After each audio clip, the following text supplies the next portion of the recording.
Bismillahirrahmanirrahim. Assalamualaikum warahmatullahi wabarakatuh. Alhamdulillah. Alhamdulillahi rabbil alamin. Alladzi ahyana ba'da ma amatana wa ilayhi nusyur. Asyhadu an la ilaha illallah wa asyhadu anna Muhammadan abduhu wa rasuluh. Sallallahu alaihi wasallam la nabiyya ba'd. Allahumma salli wa sallim wa barik ala firdausil a'la miftahil jannati sayyidina Muhammad wa ala alihi wa ashabihi wa atba'ihi muslimin. Allahumma salli ala al-fatih miftahil hujub wal kushuf wal shuhud wa ala alihi wa ashabihi ajma'in. Amma ba'd. Kita bersyukur kepada Allah Subhanahu wa taala atas segala rahmat, nikmat dan karunia yang Allah berikan kepada kita semua. Alhamdulillah, pada pagi ini Allah masih mengizinkan kita semua untuk mengabdi berubudiyah kepadanya. Salawat dan salam kepada Sayyidina Nabi sallallahu alaihi wasallam. Allahumma salli ala Sayyidina Muhammad wa ala alihi wa ashabihi ajma'in. Baik Bapak dan Ibu yang dirahmati oleh Allah, jemaah subuh yang berbahagia. Insyaallah pagi ini kita akan mencoba melihat apa yang telah ditulis oleh Syekh Al-Arif Billah Abdul Qadir Isa rahimallahu ta'ala dalam kitab Haqaiq An-Tasawuf.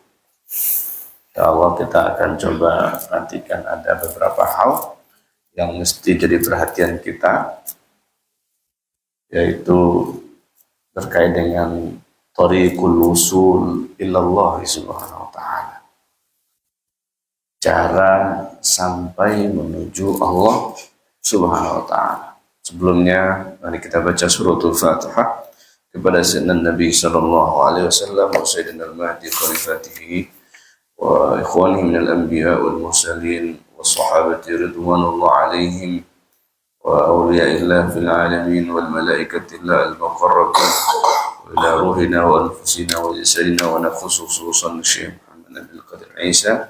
Al-Fatihah.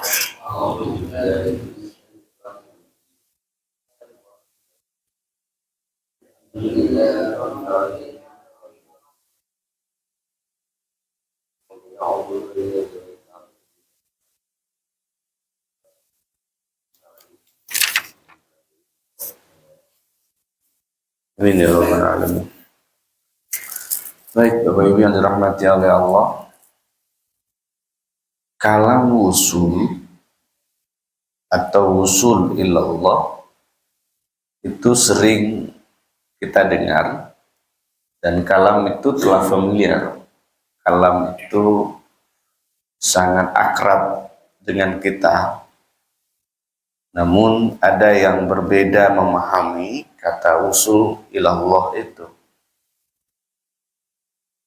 Dan bahkan sebagian juga memahami ketika berbicara makna usul ilallah itu termanya langsung mengarah kepada konsepsi sufi, tasawuf, thariqah. Sebetulnya ketika kita membicarakan al-wusul ilallah, semuanya itu berpeluang untuk bisa sampai kepadanya. Dan itu tergantung Allah. Allah mau sampaikan atau tidak. Nah, maka kita mesti membicarakan apa makna wusul ilallah itu, sampai kepada Allah. Kalau kita berbicara wusul artinya sampai dalam tatanan makna yang kita pahami secara zahiriyah atau secara empirik. Nah, usul itu artinya apa? Sampai. Sama kita dari rumah masing-masing menuju masjid ini, ketika telah sampai di sini disebut dengan al-wusul, sampai ke masjid. Tapi makna al-wusul ilallah bukanlah seperti makna kita ke masjid dan nyampe di masjid. Tidak seperti itu. Kenapa tidak seperti itu? Karena Allah tidak ada hadnya, tidak ada jihahnya. Yang ada hadnya itu kita, kalau kita pergi dan sampai. Kalau Allah tidak begitu. Disinilah pentingnya kita mesti memahami akidah. Kalau dalam perspektifnya ahlu sunnah wal jamaah, akidah Asy'ariyah Maturidiyah, di situ ada penjelasan terkait dengan salah satu sifat Allah itu adalah mukhalafatuhu lil hawadis, sifat salbiyah. Allah itu berbeda dari makhluknya. Maka sampai kita kepada Allah tentu sampai yang berbeda dengan makhluknya. Kalau sampainya itu sama seperti makhluk, maka itu bukanlah sampai kepada Allah. Kenapa begitu?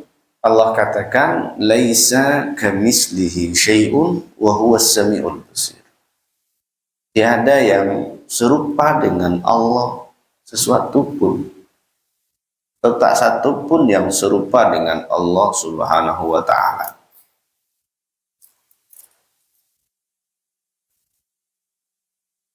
Maka dikatakan وليس المراد بالوصول المعنى المفهوم بين ذوات الأشياء فإن الله تعالى جل أن يحده مكان أو زمان ولذا قال ابن عطاء الله السكندري وصولك إلى الله وصولك إلى العلم به وإلا فجل ربنا أن يتصل به شيء أو يتصل هو بشيء. Tiadalah yang dimaksud dengan wusul itu makna yang dipahami secara inteleknya, seperti yang dipahami sampai kepada zatnya sesuatu, seperti yang tadi kita sebut, kita dari rumah masing-masing sampai ke masjid ini. Tidak seperti itu. Akan tetapi kita harus pahami bahwa sesungguhnya Allah Subhanahu wa taala itu tidaklah dibatasi oleh tempat dan zaman.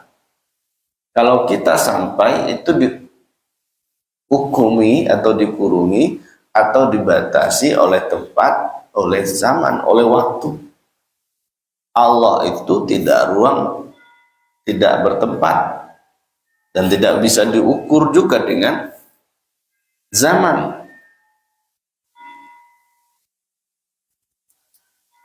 Lalu Ibnu Athaillah As-Sakandari menjelaskan, maka oleh karena itu makna usul itu adalah sampaimu kepada Allah atau usuluka ilallah, usuluka ilal ilmi bihi, yaitu sampainya kamu berilmu dengan Allah. Jadi sampai kepada Allah itu berilmu dengan Allah. Inilah kalam yang sering disampaikan dan sering kita dengar. Awwaludini ma'rifatullah. Awal beragama itu adalah berma'rifat kepada Allah. Nah, situ kita mesti pahami.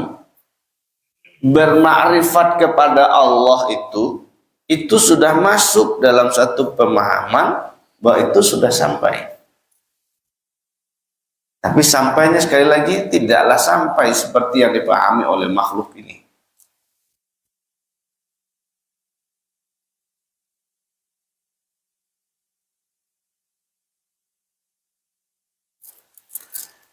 Maka inilah kenapa kita wajib berilmu tentang Allah. Dalam surat Muhammad itu dikatakan apa? Fa'lam annahu la ilaha illallah. Maka ketahuilah, pelajarilah ilmuilah ilmu tentang la ilaha illallah.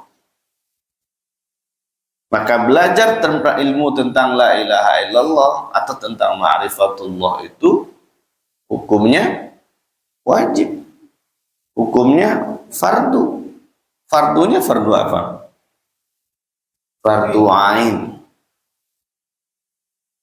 Di sini masih ada nggak yang alergi dengan kalam ma'rifatullah? Kan ada orang yang alergi dengan kalam ma'rifatullah. Orang yang alergi dengan kalam ma'rifatullah itu udah namanya setan itu. Yang nggak mau mengenal Allah itu ya setan. Kalau alergi dengan kalam ma'rifatullah, terjemahin saja mengenal Allah. Kalam mengenal Allah masih alergi juga. Udah ketahuan itu orangnya. Jadi kalau mengenal, wajib kita mengenal. Kalau nggak kenal, bagaimana kita bisa menyembahnya? Bagaimana kita bisa menyembahnya kalau kita tidak kenal? Dalam bahasa sederhana, bagaimana kita bisa menuruti apa yang dikalamkannya sementara kita tidak mengenalnya? Inilah masalah orang di mana-mana.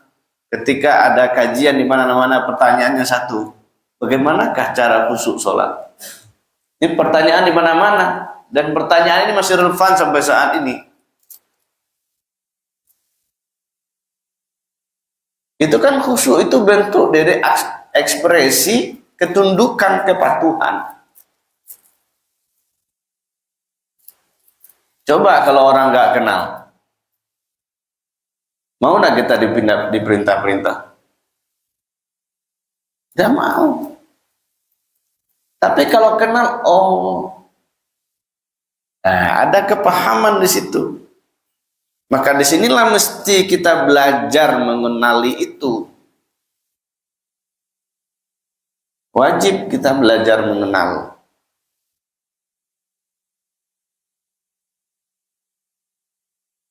Ibnu Katsir itu dalam tafsirnya, tafsir Quran Al-Azim, ketika menjelaskan fa'lam annahu la ilaha illallah, kata beliau apa?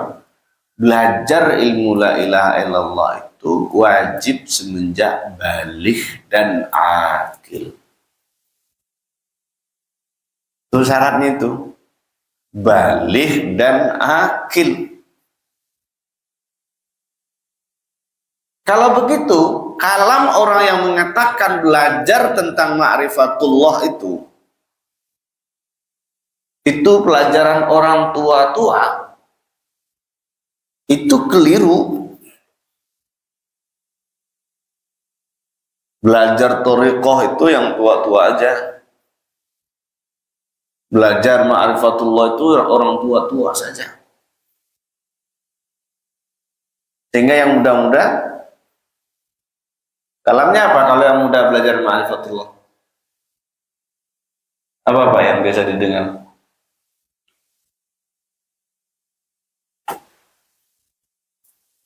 Jangan, yang muda-muda jangan belajar ilmu itu, tersesat.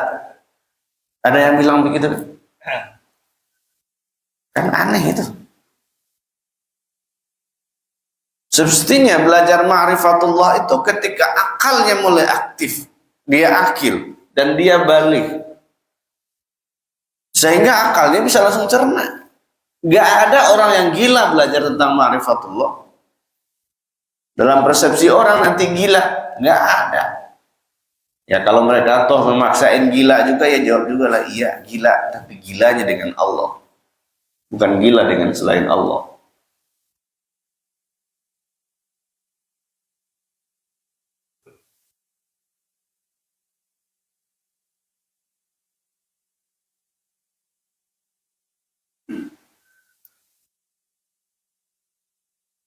Oke, itu satu. Kata Imam Al-Ghazali, ini juga dikutip oleh Syekh Muhammad Al-Qadrisa, makna al-wusul huwa ar-ru'yatu wal musyahadatu bisirril qalbi fid dunya wa bi'ainir ra'si fil akhirah. Falaysa ma'na al-wusul ittisalu dzat bidzat. Ta'ala Allah an dzalika 'uluwan kabira. Ini kata Imam Ghazali, makna wusul itu adalah memandang, ru'ya,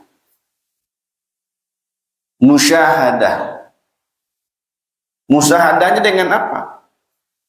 Bisirril qalbi, dengan sir qalbu. Ini sudah beda dikit ini. Ini sudah mulai memandang, mulai bermusyahadah. Kalam ru'yah, kalam musyahadah, ini juga kalam yang populer di kalangan sufi.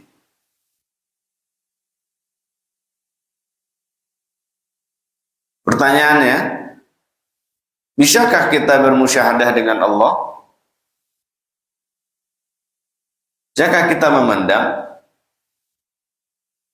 Pertanyaannya banyak setelah itu. Bagaimana caranya? Maka dalam kalam musyahadah atau kalam ru'yah itu, sebetulnya orang yang wusul kepada Allah itu adalah mengingat kembali kenangan masa lalunya dengan Allah. Masa lalu kita ini sebelum kita lahir ke muka bumi ini, ada password yang kita baca dulu bersama. Ada ikrar yang kita baca. Dan kalam alastu birabbikum qalu bala syahidna. Kita mengatakan syahidna. Allah katakan apa? Bukankah aku adalah Tuhanmu?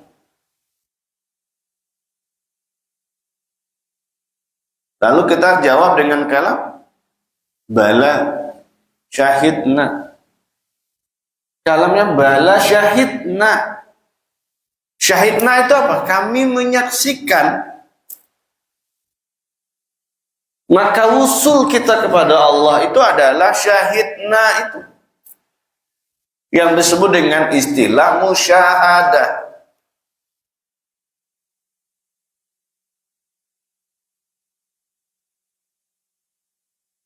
Memandang itu karena Allah yang membukakan tirainya, bukan kita. Kita bisa memandang Allah, lebur dulu diri kita. Dalam istilah, fanakan dulu diri kita. Leburkan dulu. Kalau masih ada akunya, kalau masih ada sayanya, saya yang beribadah, saya yang zikir, saya yang sholat.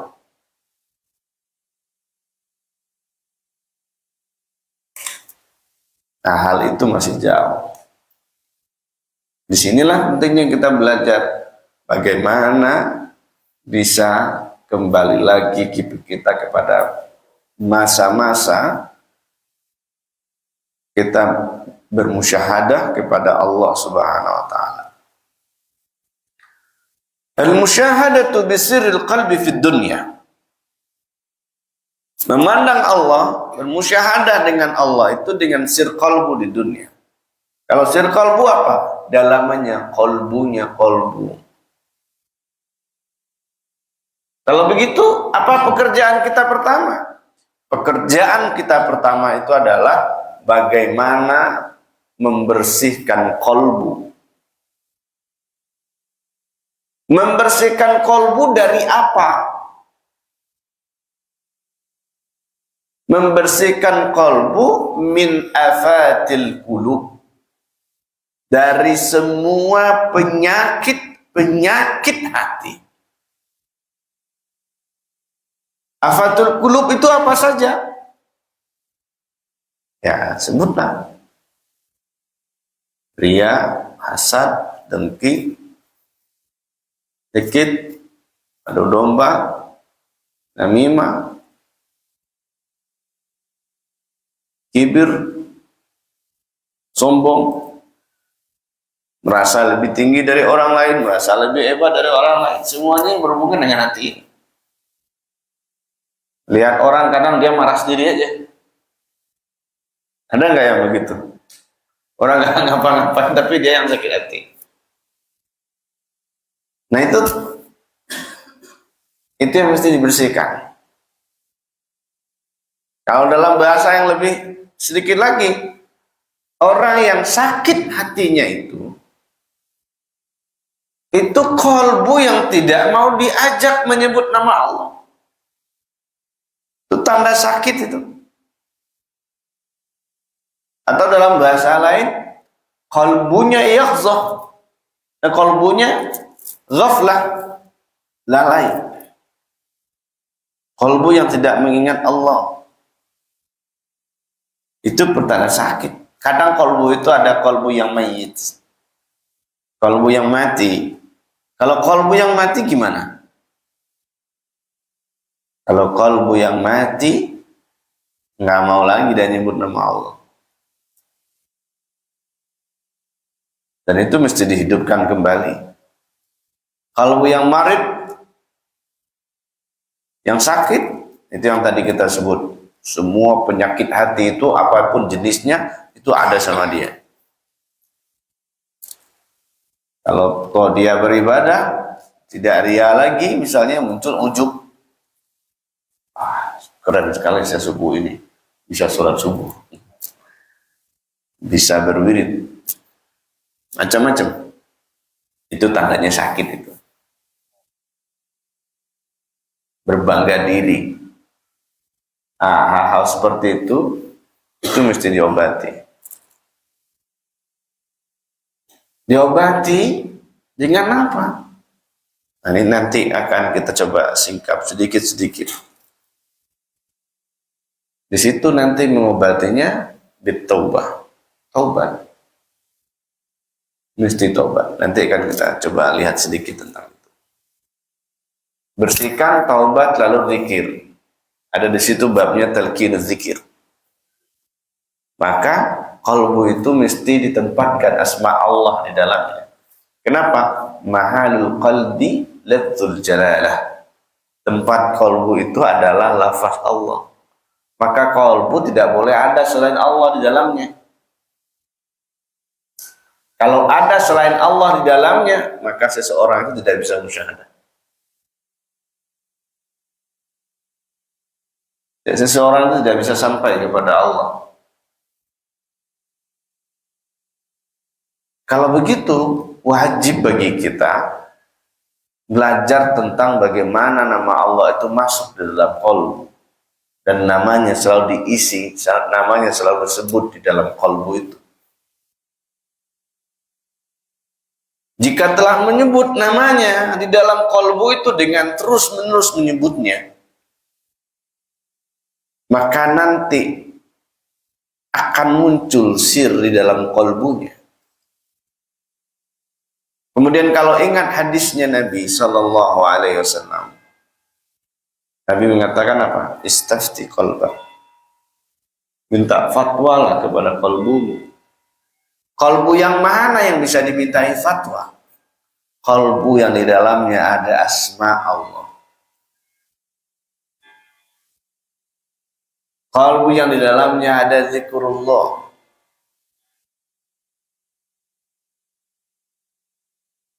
Itu alarm selesai.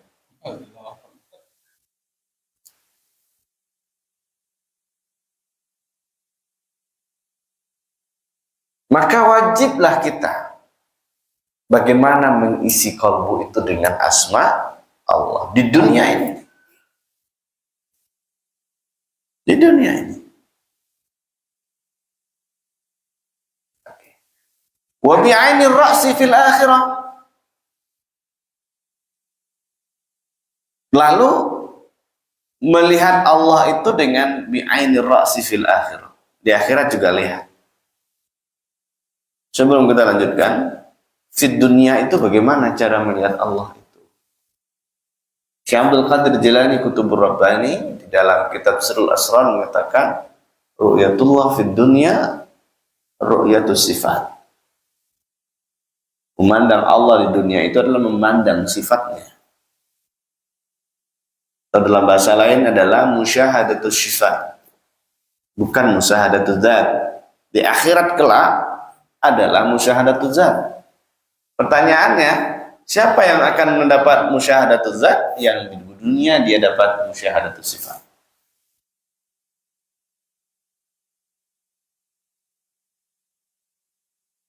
Falaisa ma'na al-wusul ittisalu zat bidzat.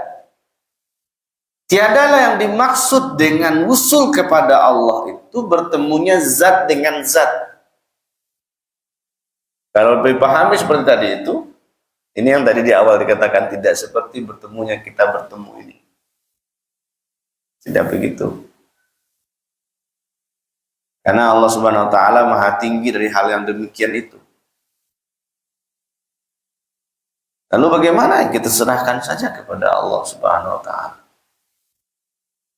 Maka dalam perspektifnya Bayazid Al-Bustami, usul kepada Allah itu fanakan dirimu. Jika kamu fana, kamu telah usul. Maka dalam bahasa lain, jika kamu tidak teringat kepada sesuatu, maka kamu sudah usul kepada Allah. Sederhana kan?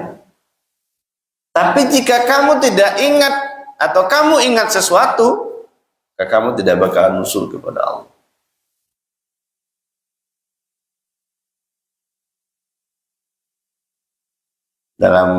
Maka mengingat sesuatu yang selain Allah itu pertanda tidak usul kepadanya.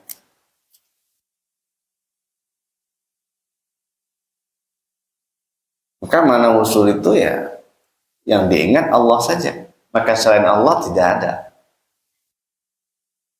Itulah prosesi-prosesinya.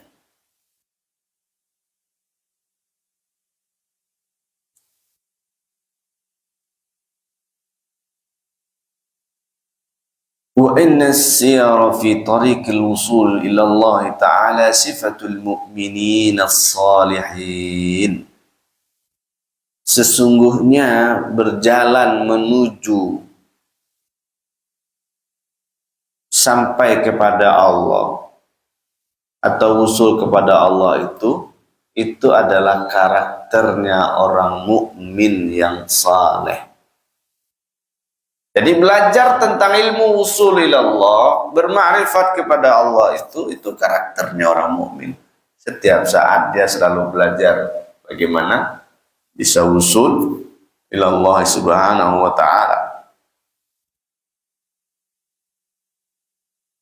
Min ajlihi ja'al anbiya wal mursalun wa ilayhi yad'u al ulama wal mursyidun kay yatarakki al mar'u min khadidil madiyati wal haywaniyah ila mustawa al-insaniyah al-milkiyah wa yadhuku na'imul qarbi wal ladzatul unsi billahi ta'ala.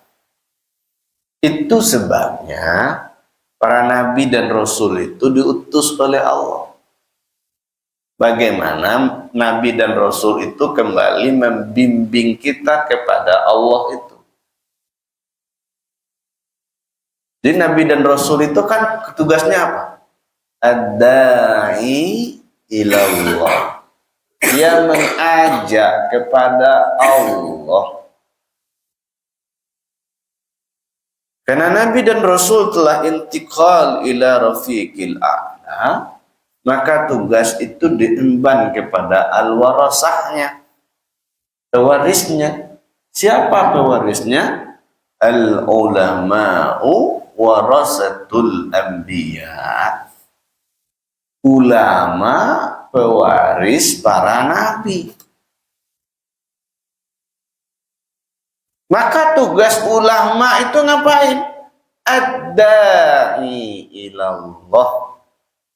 Mengajak orang kembali kepada Allah. Atau dalam bahasa lain, membimbing orang kembali lagi kepada Allah. Maka ceritanya tidak ada cerita yang lain. Bagaimana membimbing orang itu kembali kepada Allah. Ini yang tadi disebut jadwal ulama wal mursyidun. Ini yang diserukan oleh para ulama dan para mursyid yang membimbing, yang menunjuki jalan. Yang disebut dalam bahasa orang sekarangnya adalah guidance. Yang dalam bahasa Kementerian Haji dan Umrohnya adalah mutawifnya. Ada yang membimbing. Jadi supaya kita bisa sampai kepada Allah, itu ada yang bimbing, nggak bisa jalan sendiri.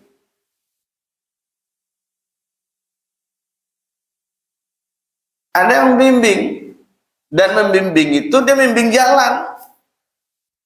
Kalau sekarang kan ada mapnya. Tadi kita ke sini pakai map, di mana-mana pakai portal. Tawaf kita. Bukan tawaf wada, baru tawaf kudum.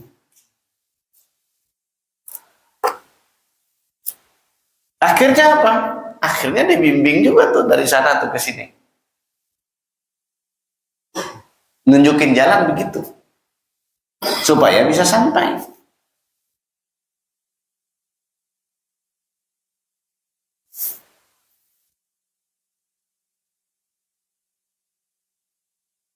Supaya apa?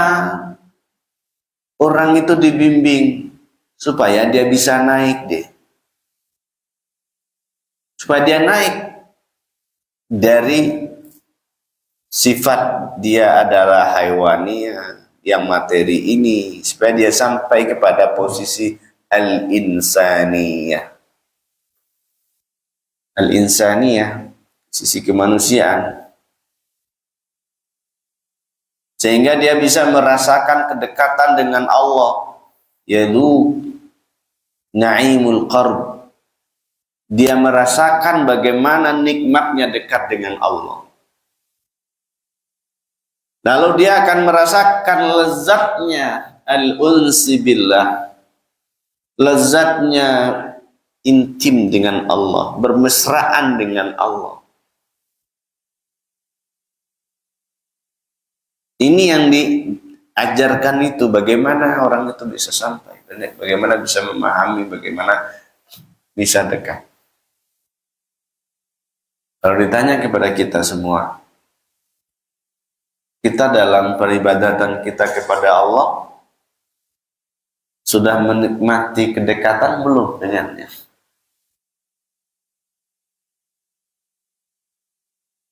Atau kita masih tergesa-gesa aja kayak mau dikejar orang aja?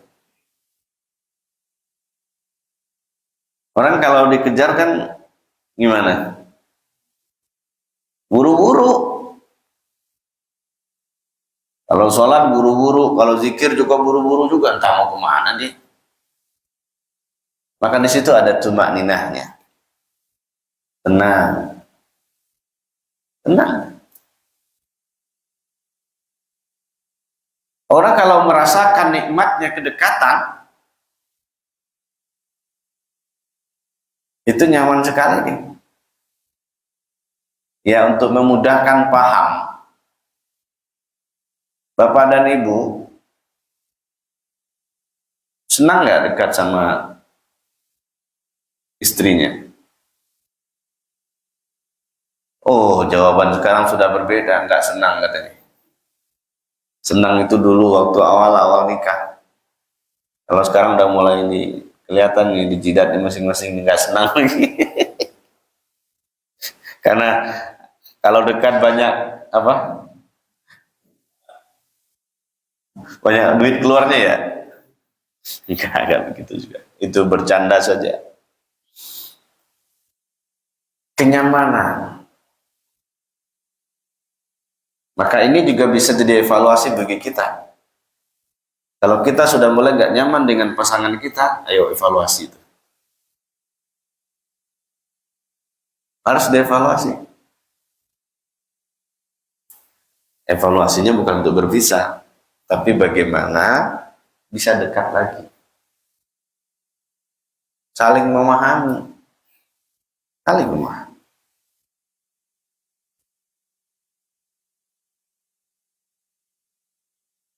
Oke. Kita sampai jam berapa? Waduh. Kacau ini. Sampai suruh. Suruh berapa lagi?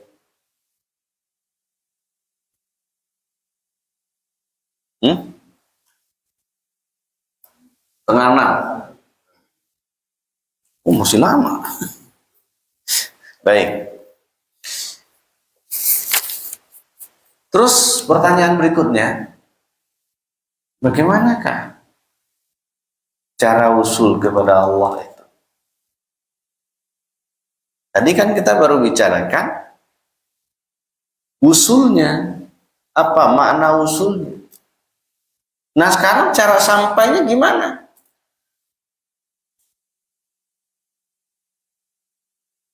Apa yang disebut dengan sampai itu?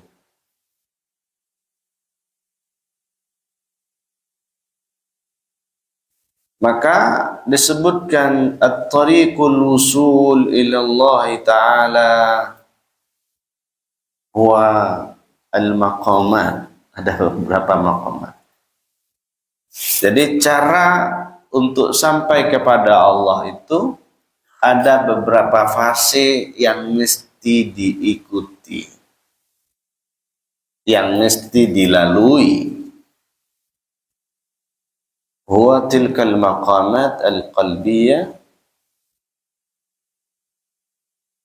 kat-taubati wal muhasabati wal khawfi wal raja'i wal muraqabah wa sifatu khuluqiyah kas-sidqi wal ikhlasi wal sabr allati yatahalla biha salik fi tariqihi ila ma'rifatillahi ta'ala ma'rifatan zawqiyatan wal wusulu ila maqamil ihsan alladhi la hadda li muraqabatihi lil maratibihi.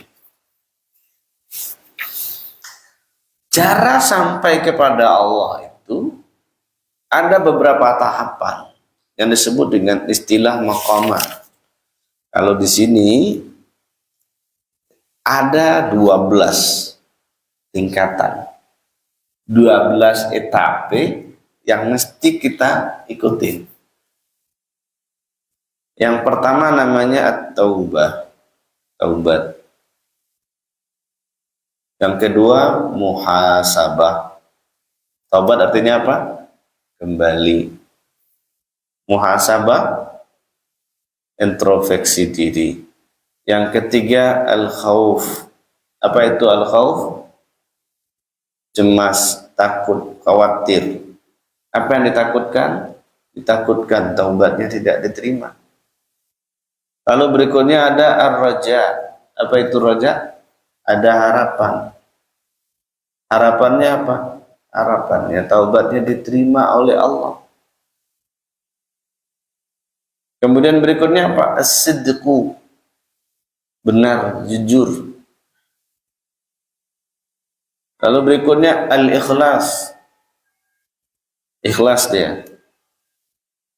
Berikutnya ada as-sabr. Sabar. Berikutnya ada wara.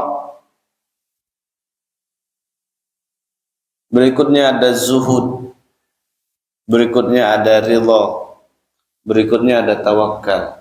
Berikutnya ada asyukur. Syukur. Inilah kata Nabi, kenapa dia mau beribadah kepada Allah? Katanya apa? Aku pengen menjadi hamba Allah yang bersyukur. Karena Nabi itu juga disebut dengan abdan syakura. Itu tingkatan-tingkatan.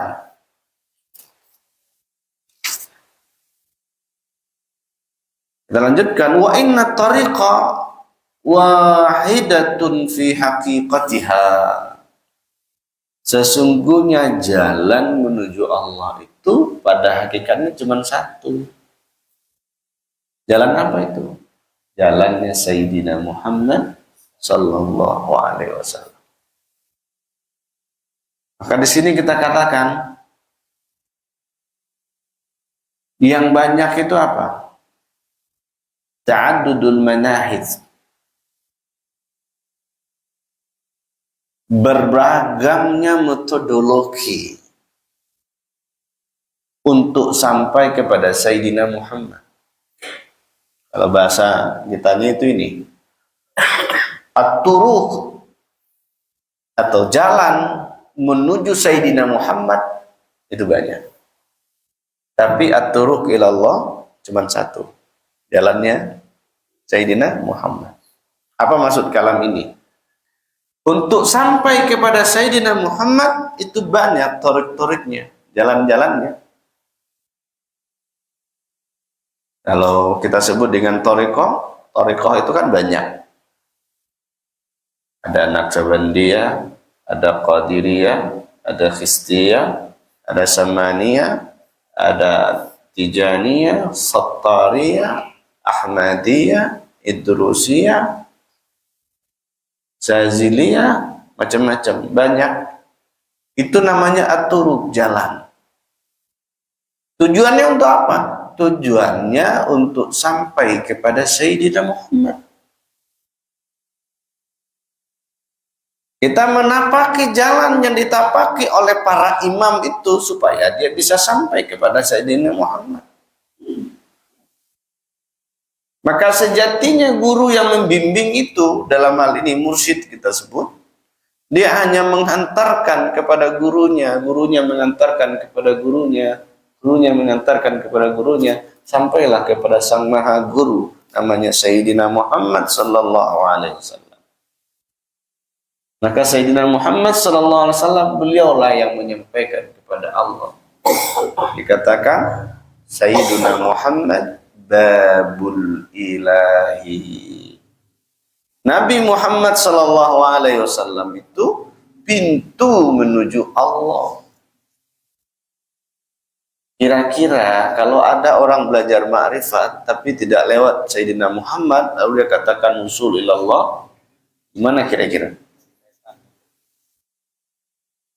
Jalan untuk usul kepada Allah itu satu, jalannya Sayyidina Muhammad.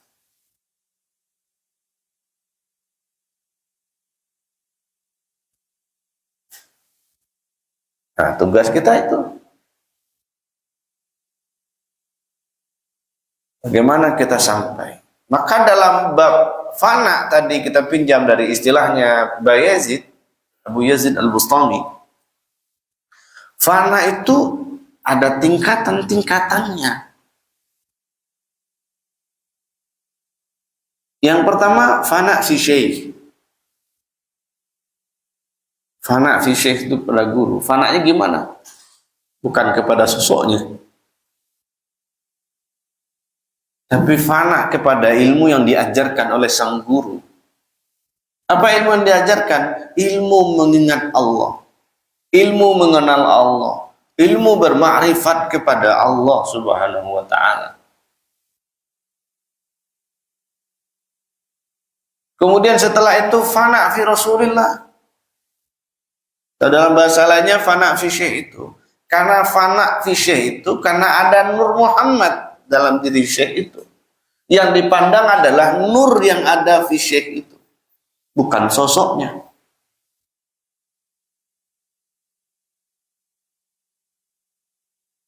Maka nur itulah yang mengantarkan kepada Sayyidina Muhammad. Yang sampai dia disebut dengan Nurullah.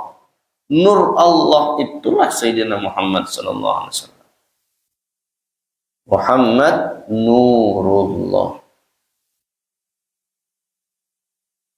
Sesampai dia kepada Muhammad, maka berikutnya baru fana fi Allah. Fana fi Allah. Fana dia kepada Allah. Poinnya apa? Poinnya adalah bagaimana melenyapkan diri, meniadakan diri. Jadi nggak merasa diri kita lagi. Itu babnya di mana? Babnya fi dzauqiyah, pada rasa. Seakan-akan. Dalam bab ihsan itu dikatakan apa? Anta'budallah ka'annaka tarahu fa in lam takun tarahu fa innahu yaraka. Sembahlah olehmu Allah seakan-akan makan, kamu memandangnya. Tapi jika kamu tidak memandangnya, ingat Allah memandangmu. Maka di situ merasa diawasi. Orang kalau diawasi gimana? Khusyuk enggak? Khusyuk. Coba aja ingat. Ini semuanya sudah pernah ikut ujian kan? Mau di SD, SMP, SMA. Ada pengawas. Kalau ada pengawas gimana? Langsung.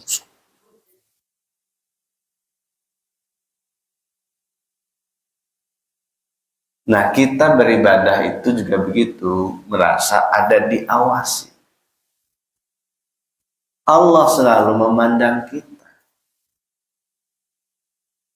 Jika belum bisa memandang Allah, ya ingat Allah memandang kita. Nah, itu yang perlu kita tanamkan dalam diri kita itu.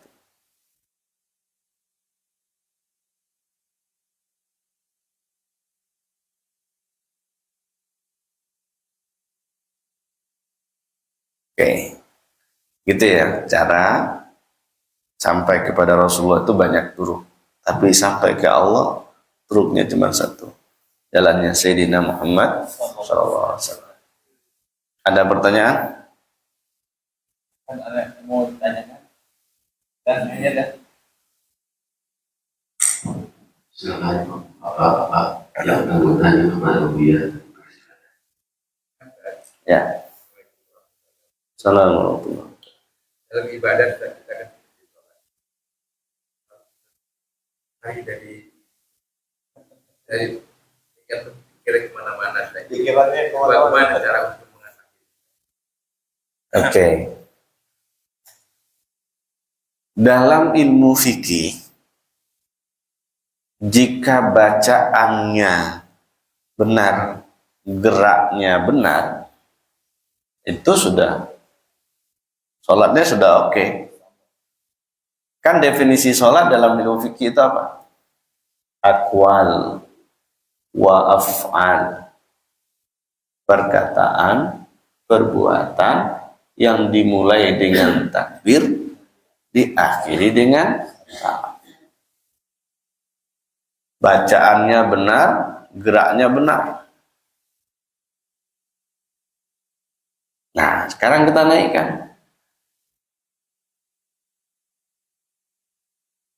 Rukun sholat itu berapa? Kalau dalam fikih tadi itu. Itu cuma dua tadi itu. Rukun qauli, rukun fi'li. Rukun qaulinya bacaan. Rukun fi'linya gerak, perbuatan. Ada satu rukun lagi. Namanya rukun qalbi. Rukun qalbi. Bagaimana rukun qalbi? Rukun qalbi itu kalbu menghadap Allah. Nah, problem muncul. Baru sholat dimulai semuanya hadir semua. Saya pernah nyebut, orang terkadang pas ketika sholatnya dia kasyaf. Nah, ini juga dalil untuk orang yang mengatakan tidak ada kasyaf. Kasyaf itu ketersingkapan.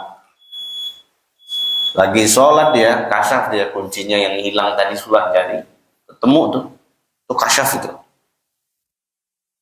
Ini pikiran kemana-mana. Kenapa pikiran kemana-mana? Jawabannya sederhana. Karena kita tidak fokus satu. Yang kedua, kita nggak serius. Orang kalau serius pikirannya ada kemana-mana. Nggak serius ya. Banyak kita nggak serius sama Allah. Serius, fokus.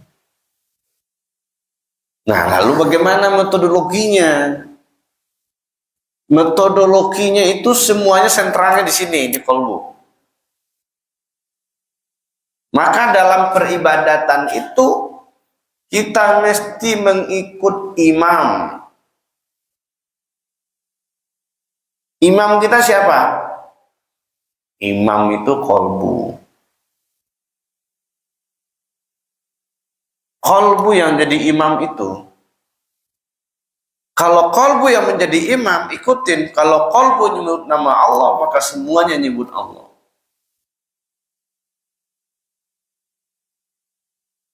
Jika pikirannya kemana-mana, stop dulu, off-kan dulu. Maka dalam sholat itu, kita kan ada rukunnya tegak berdiri betul. Di tegak berdiri betul itu lupakan semua urusan duniawi. Lupakan semua persoalan. Itu makna tegak berdiri betul itu banyak hal itu. Kondisikan diri kita, spiritualitas kita supaya bisa menghadap Allah. Nah, ini kan tidak langsung ini sebagai pengingat saja. Di sini kita tidak temukan karena semuanya rata-rata jadi jamaah, tidak jadi masbuk. Ini bagi masbuk siapa saja, terkadang dia telat nyampe di sini dia langsung tunggu dulu, ikutin polanya dulu, tenang dulu, kondisional dulu, niat dulu, baru takbir. Setelah takbir baru ikutin gerakan imam berikutnya. Makanya yang tadi itu kita mulai serius, kita mulai merasa diawasi, maka kalbunya selalu aktif dengan zikrullah. Ada metodologi berikutnya. Metode berikutnya dalam bab thariqah itu ada zikir yang dilakukan, yang diamalkan, namanya zikir latifah. Lataif. Salah satu lataifnya ada di natiqah, di akal ini, dan akal juga mesti dizikirkan. Dan nggak kemana-mana. Dalam bahasa sederhana, ketika kita sholat itu ingatan kita cuma satu, Allah saja. Nggak boleh kepada selain Allah. Nah, itu yang perlu dipelajari. Carilah gurunya. Bagaimana bisa begitu? Itu harus ada dibimbing. Supaya pikirannya nggak kemana-mana lagi. Nah, itu tahapannya. Maka orang yang sudah belajar zikir, kenapa dia dalam sholatnya kemana-mana? Karena zikirnya nggak dibawa waktu sholat. Orang yang pernah suluk berkhalwat, kenapa sholatnya nggak ini juga? Iya, karena nggak dibawanya sholat. Lupa, khalwat itu adalah latihan zikir. Latihan zikir untuk bisa berzikir di mana saja. Termasuk zikir dalam sholat. Karena zikir dalam sholat itu disebut dengan wala dzikrullahi akbar. Sesungguhnya zikir dalam sholat itu zikir yang paling besar. Maksudnya apa? Semuanya zikir. Geraknya zikir, qaulnya zikir, al-zikru bil lisan, al-zikru bil arkan, al-zikru bil qalb. Itu dalam sholat. Berdiri, duduk, sujud, itu zikir semua. Nah, itu poinnya. Mananya apa? Orang yang kemana-mana pikirannya itu tidak sholat itu.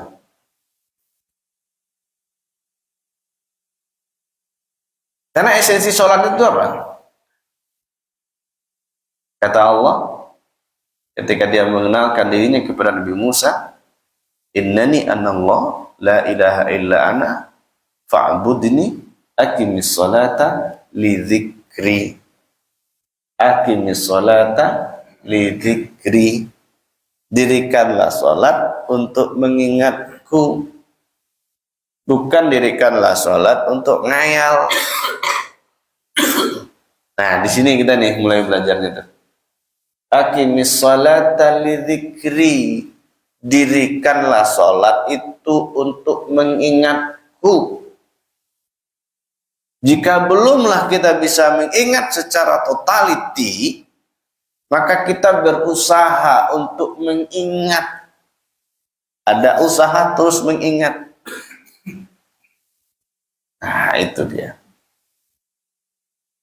Itu yang perlu kita belajar. Nah, belajar ilmu tentang ini wajibnya mulai dari mana? Dari balik dan akil sampai kapan? Sampai seterusnya bertemu sama Allah. Begitu, Bapak. Oke. Ada lagi? Ya. Salam.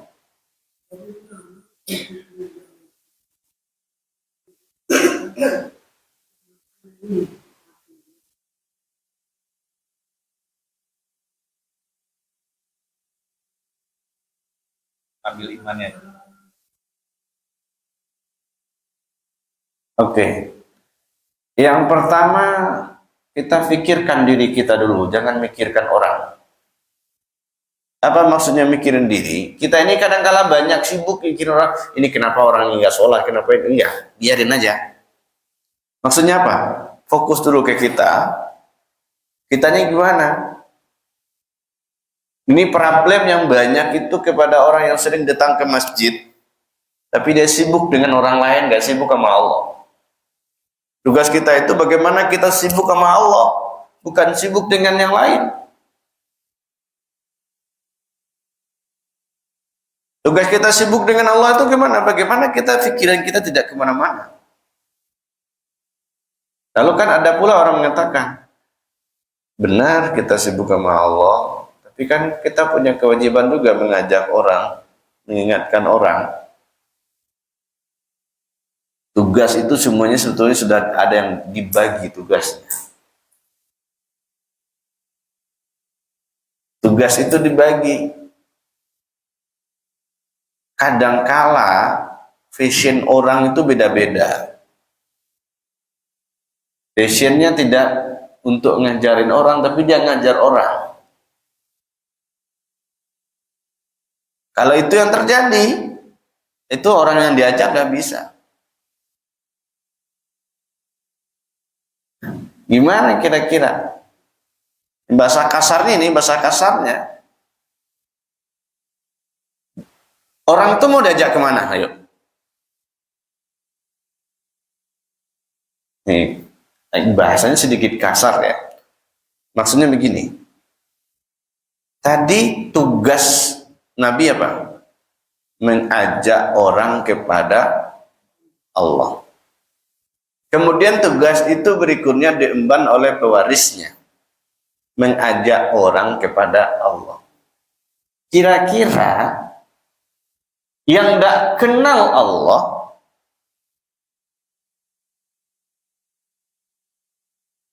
kira-kira dia mau ajak kemana orang? Itu yang kita maksud dengan bahasa kasarnya itu. Dia belum pernah ke Mekah, tapi dia jadi mutawif.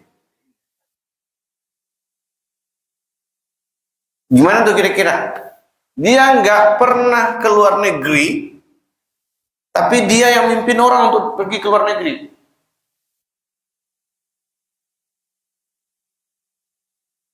Nah, itu bahasa kasarnya begitu. Bahasa halusnya, tugas ngajak orang itu serahkan ke ahlinya. Serahkan ke ahlinya. Jadi kalau kita, tugas kita bagaimana membenahi diri. Yang tadi itu masih tidak fokus itu. Yang tadi kalau ibadahnya dia mikirin orang saja. Kan banyak orang. Semoga di sini tidak ada, karena orangnya di sini pada kalem semua. Selesai sholat dia gunjingin orang itu syanu. Nah, itu kan masalah itu. Nah, tapi dalam bab sosial kita mesti berinteraksi ya.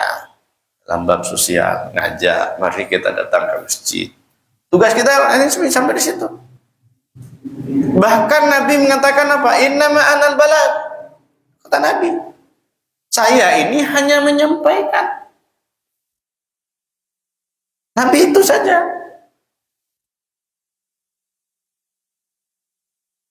Berikutnya itu Allah. Sama dengan guru, guru itu hanya menyampaikan. Guru nggak bisa ngasih petunjuk orang. Dia hanya menyampaikan, yang ngasih petunjuk Allah, yang punya hidayah Allah. Kadang kan ada pula guru yang sok berjasa kan. Enggak, dia hanya tugasnya hanya menyampaikan. Ini ngajar gini tugas. Tugas menyampaikan. Berikutnya, nah itu tergantung. Kan itu, Nabi itu. Innama anal balagh. Saya hanya menyampaikan. Tugas kan menyampaikan, mengingatkan.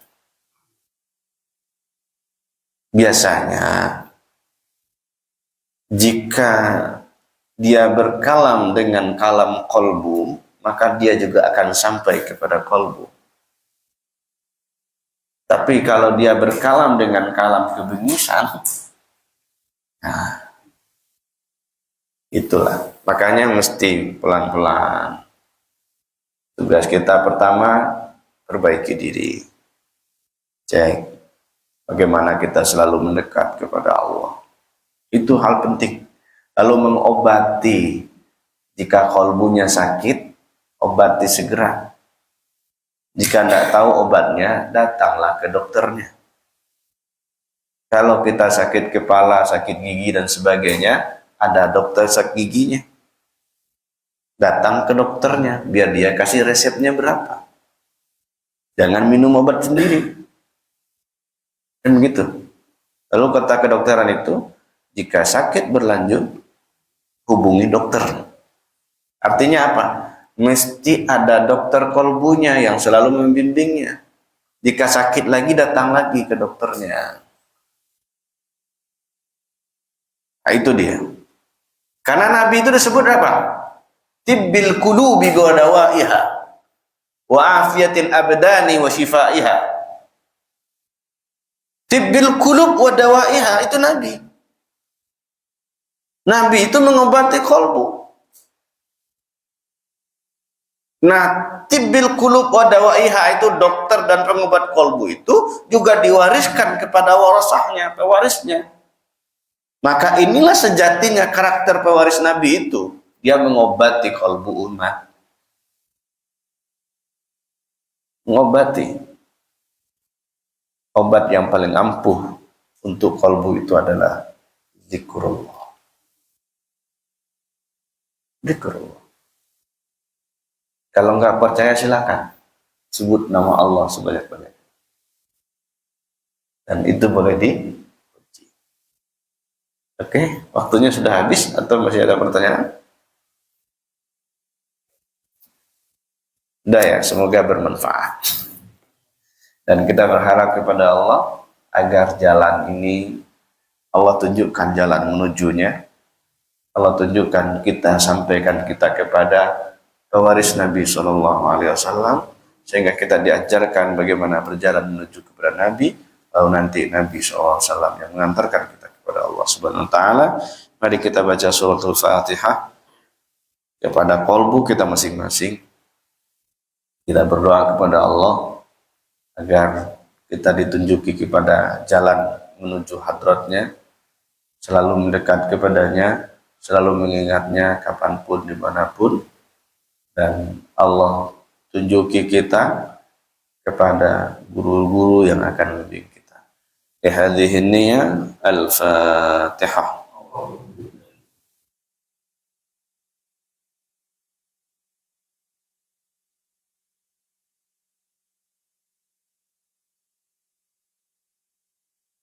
Amin ya rabbal alamin.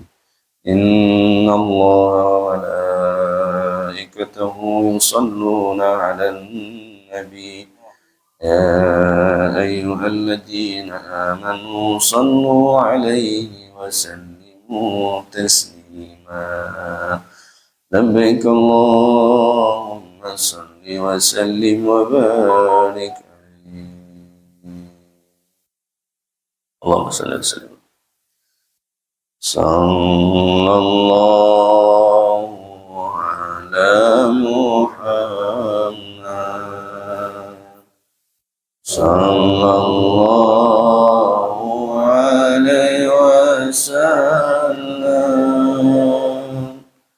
sallallahu ala Muhammad,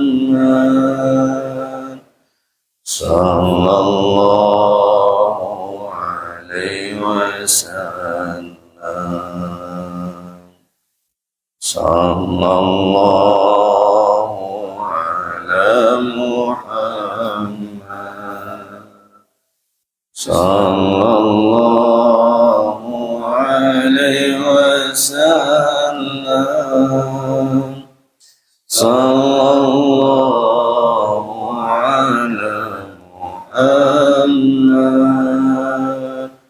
sallallahu alaihi wasallam,